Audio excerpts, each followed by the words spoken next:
Un gusto nuevamente estar con ustedes. En esta ocasión vamos a ver la carta a la iglesia de Filadelfia. Esta iglesia también fue considerada la iglesia misionera porque, de acuerdo a las épocas que se ha clasificado dentro de la historia de la iglesia, de 1750 a 1900 más o menos, es contemporánea a nosotros.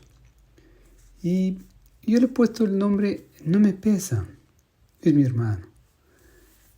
Porque realmente Filadelfia toma el nombre de amor fraterno. Eumenes, según leal hermano Atlo, le dio el nombre de la ciudad, que significa el que ama a su hermano. Estratégicamente a lo largo de una carretera que fue muy frecuentada y que unía el este del Imperio Romano con el oeste. La llamaban también la Puerta del Este. Era una zona sísmica y volcánica en la cual las cenizas hacían el suelo sea fértil. Fue conocida por sus vinos y bebidas. Tenía una economía bastante buena. Eran politeístas. Dioniso era su deidad principal. Y siempre, cuando hay de por medio la idolatría, las consecuencias de ellas son perjudiciales para las personas que la practican. Durante la guerra dice este chico que es de la fotografía fue muy y es muy aclamada, ¿no? Lleva a su hermano muerto en su espalda para enterrarlo. No me pesa, es mi hermano. Si se cae, levántalo aunque te canses, ayúdalo. Si comete un error, perdónalo. Y si todos lo abandonan, llévalo sobre tu espalda porque no es pesado. Él es tu hermano. De que alguien que está presente por aquí tuvo compasión y piedad de mí. Yo en mis primeros años sufría de enuresis, es una micción involuntaria, y el único que me aguantaba era él, porque yo era el pudre colchones. Alguna vez escuché el testimonio de Marcos Witt. Él también había padecido lo mismo e hizo un testimonio que a mí me impactó bastante por la valentía con la que hizo y lo dijo, ¿no? Y lo expresó. Para muchos es una situación más que de enfermedad, porque no es enfermedad, sino es un retardo en la maduración. Ocasiona complejos, pero gracias a que no le pesé a mi hermano, porque yo era su hermano y tuvo compasión de mí. Y él me ha enseñado de algunas formas, múltiples formas, cómo se debe amar a pesar de. Tiene una situación difícil que ustedes la conocen. Y él nos enseña con su ejemplo cómo se debe amar, amar hasta que duele y que ayuda, no le pesa. Es su hermana, ¿no? Bien, entonces, este es un extremo amor. Jesús dijo en Juan 13:15, el amor más grande, el extremo amor que alguien puede demostrar es dar la vida por sus amigos. El Señor nos dice, ya no los voy a llamar más siervos, sino amigos. Y amigos hay más cercano que un hermano. Y el Señor nos hizo cercanos a través de su sacrificio en beneficio nuestro. En breves palabras, lo que era la iglesia de Filadelfia, para la cual el Señor no tiene ningún reproche, al igual que la de Esmirna. Las dos iglesias son las únicas que el Señor no la reprocha, no censura, no dan ningún lado negativo. Al contrario, la alaba y la estimula para que siga adelante. Y esperemos que eso, como les digo, que con el poder de la resurrección de Jesús, nosotros en nuestras vidas podamos expresar ese amor que solo fluye del Señor. Y para ubicarnos en lo que estamos viendo, fíjense ustedes cada cual, Apocalipsis 2 acá, Apocalipsis 3. Y hemos visto Pérgamo, hemos visto Tiatira, vimos Sardis, vamos a ver Filadelfia y veremos la próxima y última de las cartas. la Odisea. Quisiera aplicar en esta vez para variar un poco el formato y hacerlo mediante el método OIA, que alguna vez les dije a ustedes, OIA de oír, I de interpretar y A de aplicar. Entonces, coger la Biblia y verla primero, observarla, es lo que estamos tratando de llegar al estudio del mensaje a la iglesia de Filadelfia, ¿no? Si ustedes se dan cuenta, en cada uno de los mensajes tiene un formato. Aquí está, escriba al ángel de la iglesia en Pérgamo, escriba al ángel de la iglesia en Tiatira, escriba al ángel de la iglesia Sardis, escribe al ángel de la iglesia Filadelfia, escribe al ángel de la iglesia la Odisea. ¿Ya? Siempre comienza con eso, escribe al ángel, escribe al ángel, escribe al ángel. Y vean cómo termina. Dice, el que tiene oído, oiga lo que el Espíritu dice. En cada una de las iglesias también le dice, el que tiene oído, oiga. El que tiene oído, oiga lo que el Espíritu. El que tiene oído, oiga lo que el Espíritu dice. ¿verdad? Es el mismo formato. En medio de cada una de estas dos, tanto el principio como el final, el Señor les da lo que eran las observaciones negativas que tenía respecto a las cosas negativas que tenían que cambiar y les da la forma de hacerlo. Y da las positivas también. Excepto en la de Esmirna, como les dije, y la de Filadelfia, no tiene ningún reproche que hacer. Este mensaje de Filadelfia, ¿no? Que está del verso 7 al verso 13. Estos 7 versículos del número 7. Interesante, 7 de 7. El número 7 sabemos que es el número de completez que el Señor ocupa a lo largo de toda la Escritura, dándonos a entender que es un número especial, que indica que está completo todo, que es el número perfecto, ¿no? ¿Sí? Entonces, ampliando eso, está el mensaje a Filadelfia. Escribe al ángel de la iglesia. Esto de escribir al ángel de la iglesia es la orden que el Señor le está dando al apóstol Juan para que escriba al ángel de la iglesia, en este caso de Filadelfia. Y esto dice el santo, el verdadero, el que tiene las llaves de David, y el que abre y ninguno cierra, y cierra y ninguno abre. ¿Se acuerdan que les dije, tengan cuidado, tengan presente a la introducción que puse, la puerta? Se les llamaba la Filadelfia también la puerta al oriente.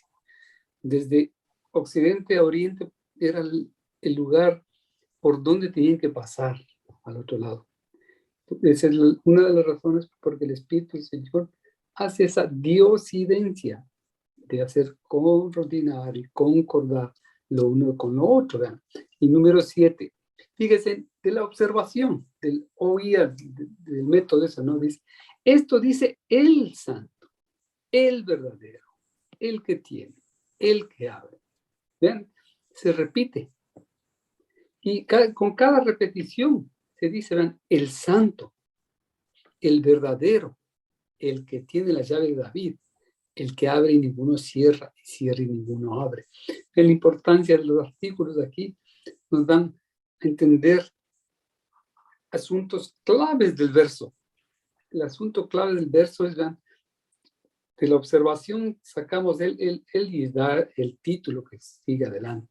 Pero al decir que es el santo, o sea, es el apartado. La característica del Señor es que es santo, santo, santo, es 3 veces santo. Y sin santidad nadie verá a Dios. La importancia de lo que dice el santo. Y el santo habla al respecto de esta iglesia, cuáles son sus características y ninguna queja. Sino al contrario, como vamos a ver, es que es el verdadero. Él dijo, yo soy la verdad. El que tiene la llave de David, o sea, el que tiene la llave de la puerta generalmente es el dueño. No podemos entrar a un lugar que está la puerta cerrada si es que no tenemos las llaves. Pero aquí tienen el que tiene la llave de David. Es el que abre. Y tiene tal autoridad legal, autoridad delegada porque es del linaje de David. El que abre y ninguno cierra. Y también lo opuesto, y cierra y ninguno abre. Esa es la razón por la que se llama, a esta iglesia se le llama, que era la iglesia misionera. Dios abría las oportunidades para que vayan a las misiones. Abrió en esta época el movimiento misionero en la ciudad de Ámsterdam. En esa ciudad también se creó por primera vez lo que conocemos nosotros ahora como los municipios. Y el municipio se creó en función de lo que era la iglesia. La iglesia era la que inspiró a que se hagan mejoras en la comunidad. Esa era la presencia de la iglesia en Ámsterdam. En ese entonces salían de ahí las misiones en los barcos hasta los lugares más extremos de la tierra. ¿Por qué? Porque el que abre y nadie cierra, abrió las puertas. Esas puertas en la ciudad de Ámsterdam están cerradas al evangelio. Y en esta misma ciudad de Filadelfia, esta ciudad permaneció abierta, la iglesia de Filadelfia permaneció abierta sus puertas hasta el año 1300, o sea, 13 siglos duró abierta, lo que ninguna de las otras lo hizo. Pero asimismo el Señor cerró, ahora está cerrada las puertas porque Turquía es musulmana. No hay iglesias, se supone que acá hay una iglesia como de 100 miembros en la actualidad, en Turquía, ahí en lo que es lo que fue pues la ciudad de Filadelfia. Este es nuestro Dios, ¿no? Dice, yo conozco tus obras. He aquí he puesto delante de ti una puerta abierta, la cual nadie puede cerrar, porque aunque tienes poca fuerza, has guardado mi palabra y no has negado mi nombre. Entonces acá está el yo conozco. El yo conozco, si vemos en nuestra Biblia, está en cada una de las 7 iglesias. Esta frase, yo conozco, yo epignosis, dice, ¿no? O sea, es un conocimiento íntegro, un conocimiento no superficial, sino un conocimiento profundo de las circunstancias. Él ve lo más recóndito de nuestras mentes, de nuestras intenciones. Aún está la palabra en nuestra boca. El Señor sabe la respuesta, así de profundo el Señor. He aquí, fíjese de nuevo he aquí,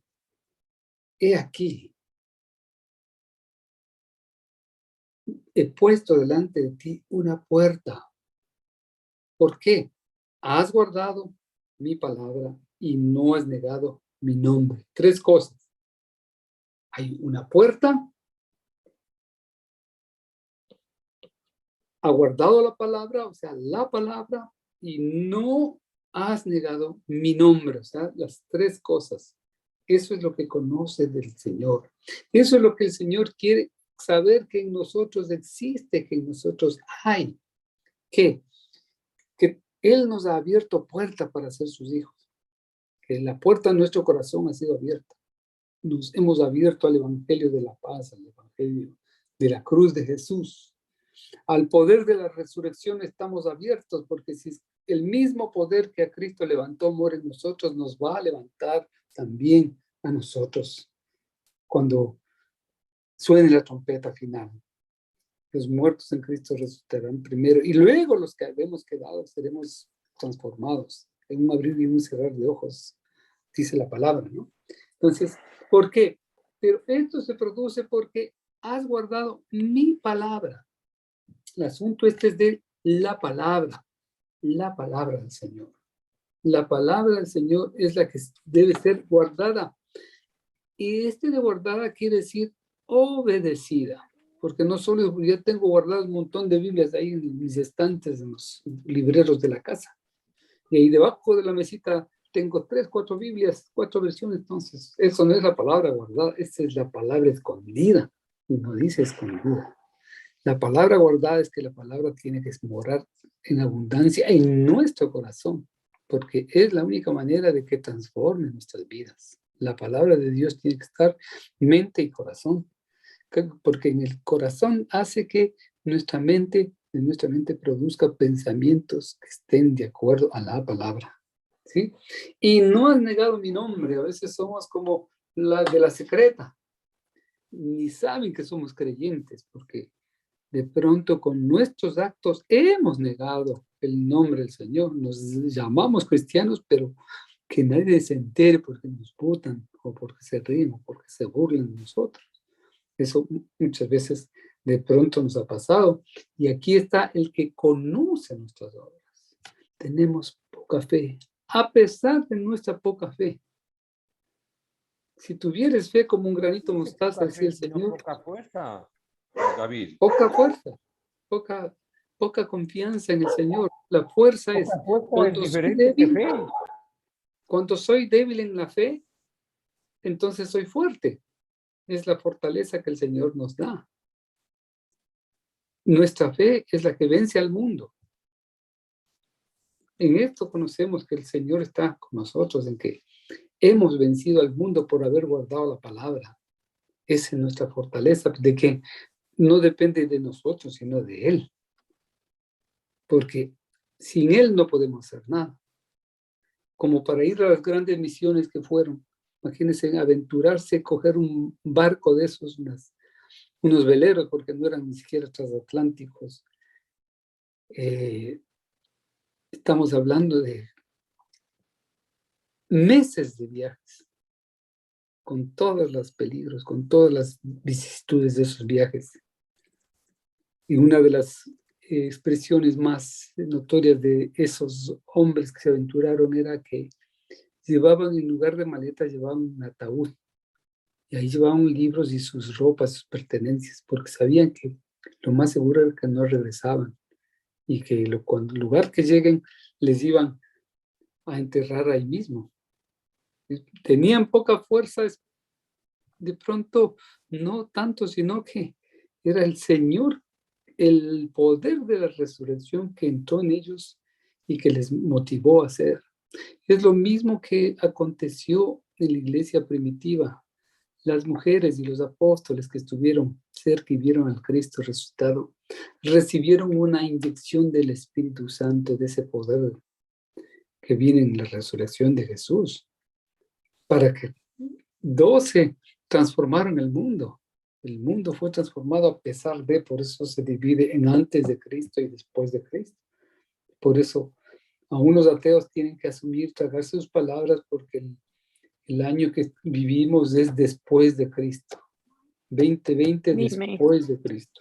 En el verso cuando se refiere a tienes poca fuerza, es un sinónimo de debilidad, ¿verdad? Entonces, como dice la palabra en 2 de Corintios 12:10, por lo cual, por amor a Cristo, me gozo en las debilidades, en afrentas, en necesidades, en persecuciones, en angustias, porque cuando soy débil, entonces soy fuerte. Porque realmente nos hace ver que cuando somos débiles, en nuestras fuerzas no podemos hacer nada. La única posibilidad es que el Señor en nosotros produzca una fuerza que nosotros desconocíamos que era posible. Yo estoy completamente de acuerdo con ustedes porque, de hecho, esa flaqueza que uno piensa que tiene, llega un momento en cuando uno le deja esa carga al Señor, cuando le deja esa angustia. No sé, pero uno se hace fuerte, tiene otra dimensión, otra perspectiva de la vida y le cambia uno drásticamente el mundo, sus prioridades, todo cambia. Y cuando estamos en nuestra área de confort es bien cómodo, porque no tenemos angustia, no tenemos sobresalto, nada.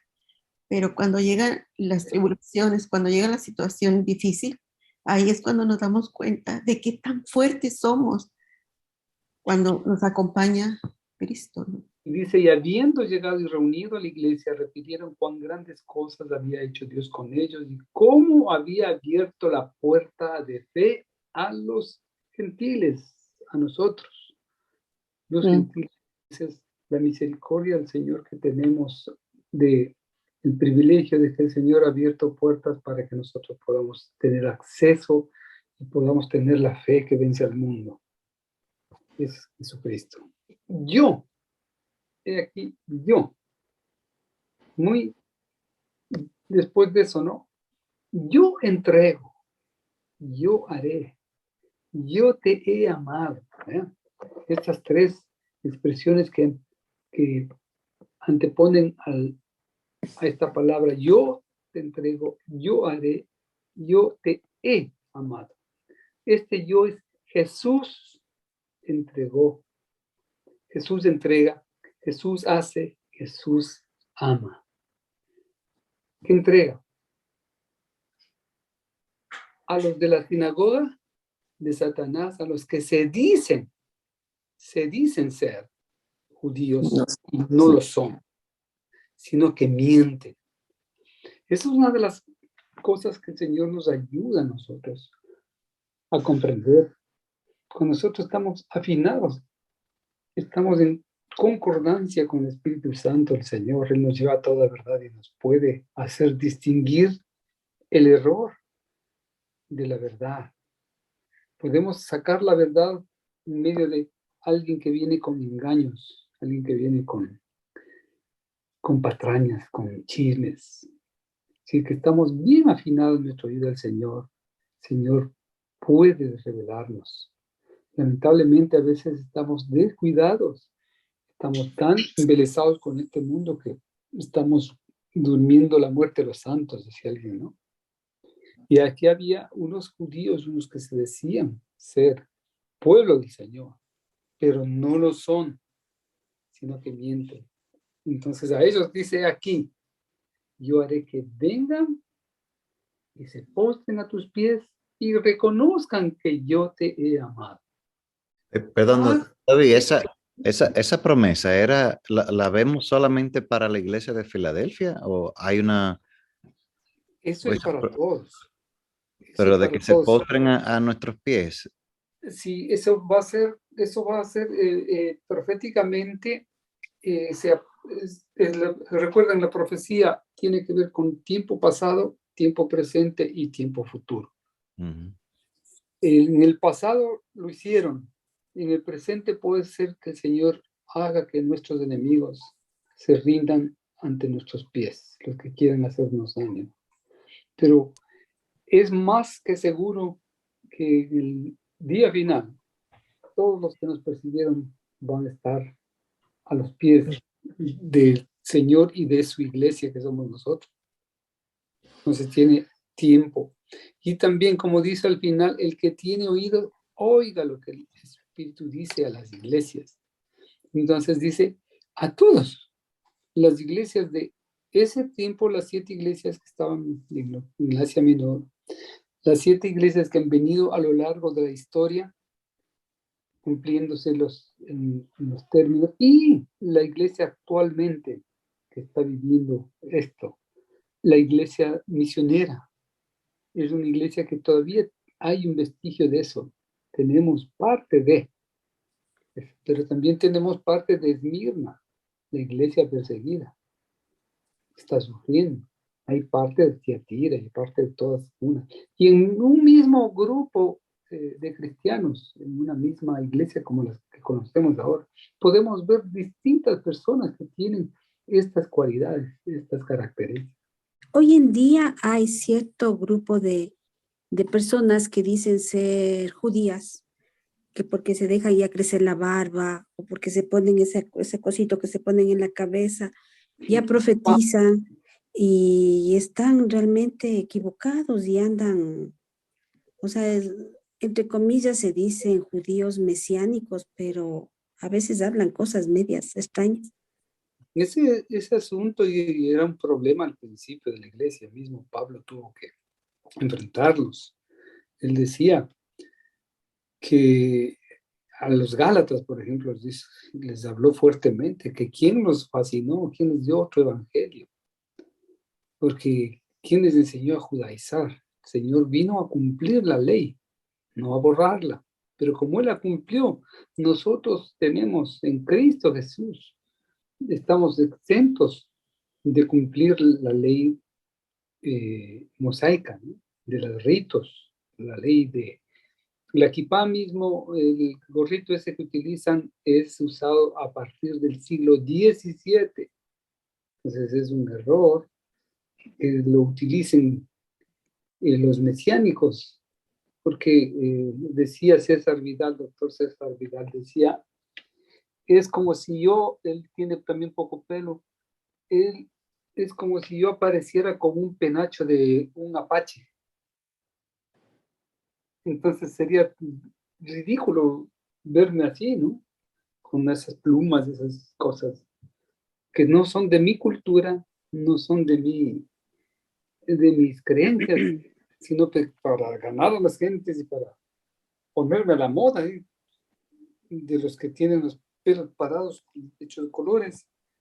En 1492, cuando Cristóbal Colón viajó a las Américas, los judíos habían sido expulsados por orden del rey de España y ellos fueron los que financiaron el viaje de Cristóbal Colón, y los que se quedaron tuvieron que cambiar sus apellidos, y que muchos de los españoles o descendientes de españoles somos realmente judíos sefarditas.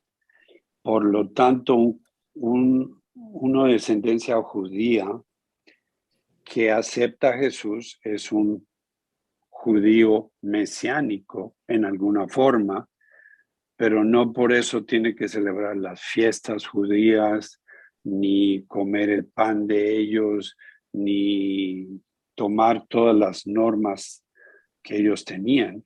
Entonces, ¿cuáles son los verdaderos judíos que han creído en Jesús? ¿Cómo actúan? ¿Cómo se llaman?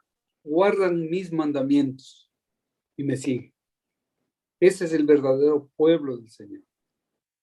Y que de ahí, de la nacionalidad judía, el Señor también levantará su pueblo, que hay judíos que son cristianos. Está bien, porque actualmente los judíos no creen, al contrario, son hostiles contra el evangelio. Sin algo, el gobierno israelí ha aceptado a los protestantes, ha sido porque ellos han salido en cierta forma a defender, ayudado, han promocionado económicamente. Estados Unidos mismo, que es se supone que la mayor parte eran protestantes, siempre fue a favor de Israel, que ha hecho las cosas. Podemos tener orígenes judíos. El mismo, se supone que Cristóbal Colón era de origen judío, estaba escondido por la situación que fueron perseguidos. Justamente este tema a mí me tiene un poquito, han llegado a un punto bien importante, porque tengo unas amigas, unas hermanas en Cristo, que hemos crecido en Cristo juntas, y de pronto ahora ya están en una iglesia mesiánica. Me mandan muchas cosas, pero en hebreo, y últimamente me están enviando lo que le llaman el parashá. Y yo busco ahorita porque digo, bueno, pensé que era lo mismo, o sea, dije, bueno, he estado escuchando, pero es totalmente, dice, es un texto masorético del Tanaj, Biblia hebrea, pero el Tanaj, pero ¿es lo mismo o es que ellos están enfocándose mucho ya en como dicen, en la Biblia, el Antiguo Testamento, en los rituales, exactamente? ¿Por qué un cristiano que ya conoció, como Pablo también se lo dijo, creo, a mucha gente, claro, ¿por qué regresar a eso? ¿O es que tenemos como cristianos que irnos desde el principio, claro, leer la Biblia, todo, pero no quedarnos, me imagino, sino ya nosotros estamos bajo el nuevo pacto, ¿no? Así es. Pero ellas están enfocadísimas y hablando en hebreo y haciendo cosas muy de todos los rituales. Capítulo 3 dice, oh Gálatas insensatos, les llama tontos, necios, ¿no? ¿Quién nos fascinó para no obedecer a la verdad? A vosotros que ante cuyos ojos Jesucristo ya fue presentado claramente entre vosotros como crucificado. Esto solo quiero saber de vosotros, ¿recibiste al Espíritu por las obras de la ley o por el oír con fe? Tan necios sois, dice, habiendo comenzado por el Espíritu, ahora vais a acabar por la carne. Tantas cosas habéis padecido en vano, si es que realmente fue en vano. Aquel pues que os suministra el Espíritu y hace maravillas entre vosotros, ¿los hace por las obras de la ley o por el oír con fe? Nosotros somos hijos de fe, no somos hijos de la ley. No es que la ley mosaica la hemos desdeñado, no, al contrario. Era imposible para nosotros ser aceptos delante de Dios tratando de obedecer la ley. Porque si es que fallábamos en puntito, una coma de la ley, éramos culpables de toda la ley. Por eso es que Jesucristo vino como parte a que Él la cumplió con punto y coma la ley. No la abrogó, no la eliminó. Pero para los que estamos en Cristo Jesús, por la obra de Él, tenemos en Jesucristo justificados, pues, por la fe. Ya tenemos para con Dios por medio de nuestro Señor Jesucristo. O sea, no es necesario los ritos y las cosas, volverse a eso, pero esto viene por una especie de inconformidad que hay muchos creyentes que no han visto con objetividad la palabra, no la han leído, sino que se han dejado convencer de estas corrientes que vienen. Ha entrado fortísimo esto, ¿no? Se está terminando la corriente del evangelio de la prosperidad. Antes de eso hubo el evangelio de sonríe en el Señor. Corrientes que van y vienen. Son corrientes que son... Porque todos los que dependen de las obras de la ley están bajo maldición. Todos. Pues escrito está: maldito todo aquel que no permaneciera en todas las cosas escritas en los libros de la ley para hacerlas. Y que por la ley ninguno será justificado para con Dios. Es evidente eso, porque el justo por la fe vivirá. Creo que esta palabra lo dice todo. Y analizando todo el capítulo se puede ver al que tiene más interés de aprender. Y yo les resumo en una palabra que se ocupaba en antaño: noveleros. Son noveleros. Viene una moda, siguen. ¿Qué hacen? Noveleros. Está nueva oleros. Por cuanto has guardado la palabra de mi paciencia, vean, ¿qué ha guardado qué? Has guardado. O sea, el guardar, has obedecido. Yo también te guardaré de la hora de la prueba que ha de venir sobre el mundo entero para probar a los que moran sobre la tierra. La prueba que ha de venir sobre el mundo entero. Viene una prueba para probar. Las pruebas son para probar a quienes, a los que moran sobre la tierra. Los días de hoy están caracterizados por esta situación que se está viviendo. Una situación de botones que de pronto uno aplasta, el otro aplasta, y tendríamos una pelea, una guerra más amplia. Si el día de hoy dieron noticia que si Bielorrusia también ataca, ya van a atacar el resto. Y todo esto son cosas que son previstas por Jesús cuando dijo: son dolores de parto.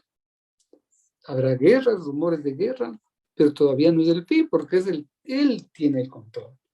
Dice que va a faltar... Perdón, Sí. ¿por qué no sería esto una referencia a la tribulación? Sí, podría ser una referencia a la tribulación. Porque el versículo, no sé si el versículo después, el mismo, que sí, habla de, aquí está. Sí, que vengo pronto, o quizá. Verán, si podemos, por favor, alguien ve 2 de Pedro 2:9. Dice, el Señor sabe librar de tentación a los piadosos y reservar a los injustos para ser castigados en el día del juicio. Fíjense, ahí está la misma palabra la explica, ¿no? Es posible que se refiera a la gran tribulación esto, y que la iglesia y que los creyentes fieles sean, y digo, seamos guardados de esta hora de la prueba. Alguien, Apocalipsis 16. ¿Cuáles son los límites? Porque no se puede uno abstraer de este mundo tampoco, porque no, o sea, tiene uno que vivir, tiene uno que convivir, tiene uno que participar, pero ¿dónde están los límites? O sea, lo que comentaba Olvita en relación a las costumbres, a nuevos patrones culturales, a las nuevas ideas, a lo que estamos viviendo actualmente. Yo todavía me pongo a pensar, ¿y dónde? ¿Hasta dónde puedo llegar y hasta dónde no? Y que en esto implica conciencia, implica pues, los mandamientos de Dios, o sea, sí, es seguir su palabra, pero ahí no nos establecen los parámetros. Los parámetros están en la Escritura.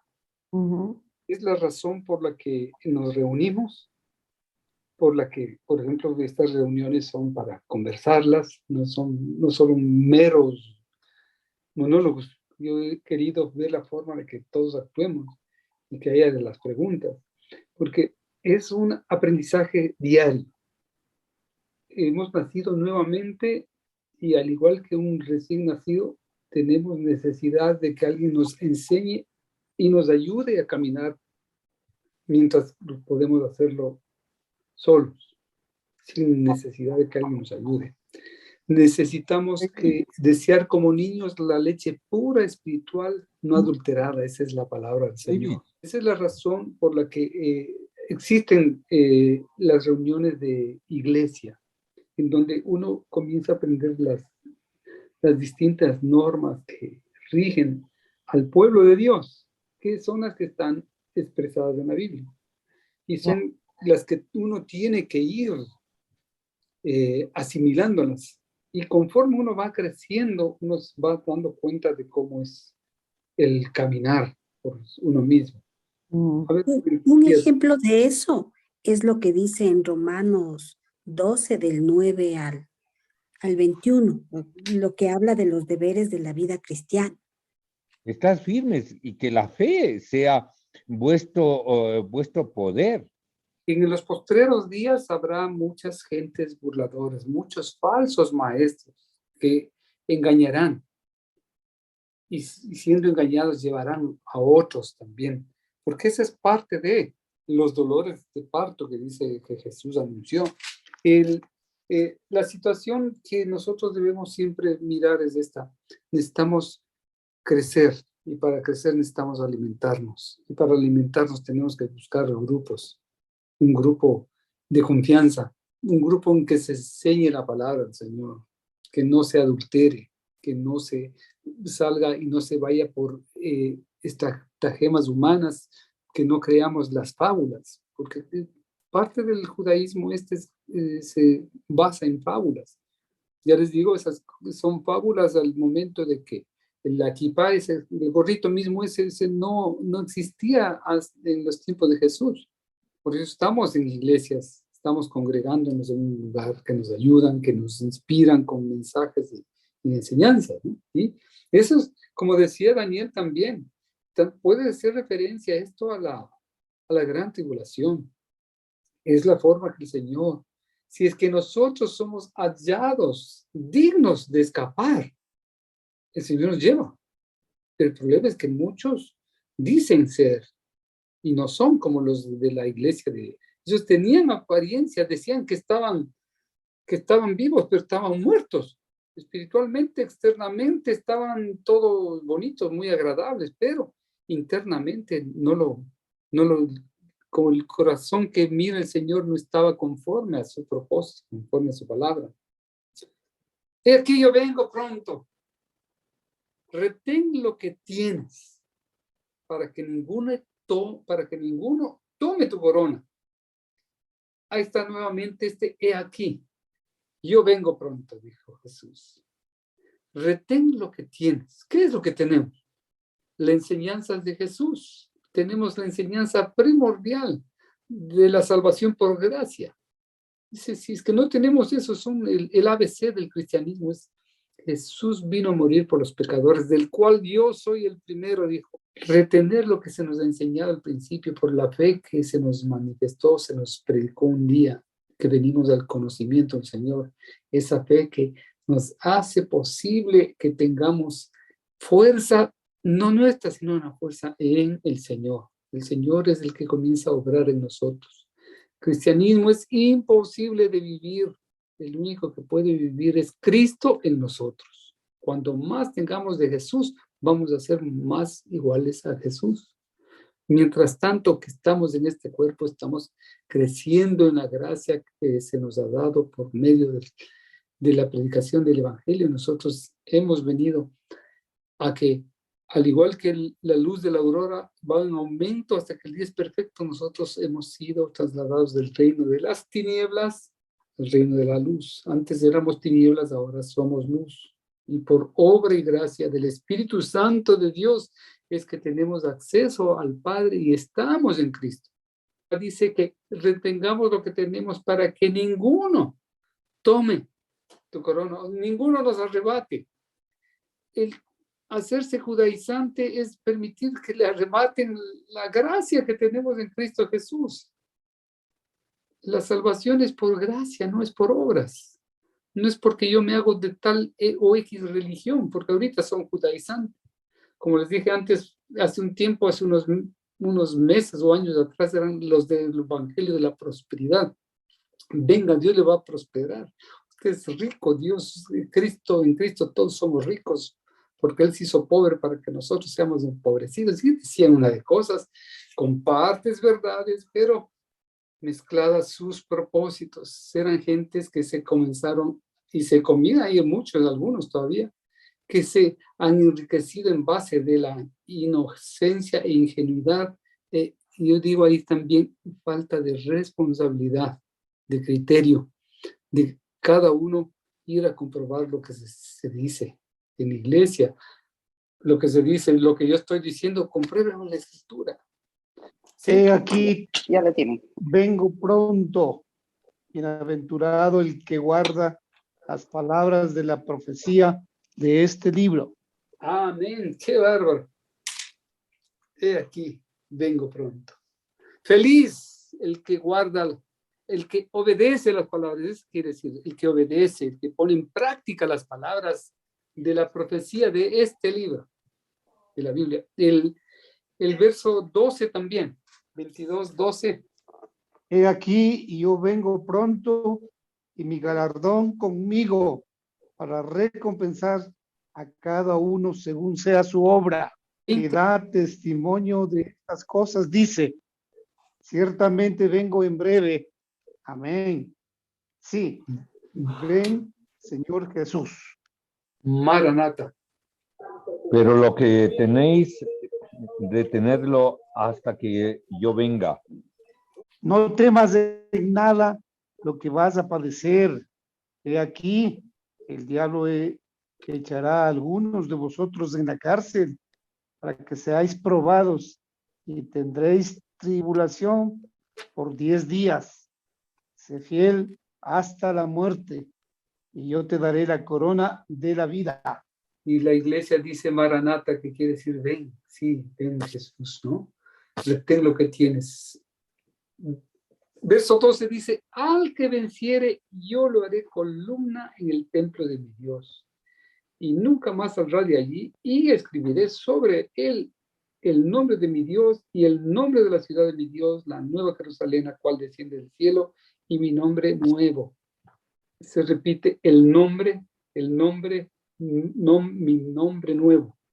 Interesante, ¿el nombre de quién?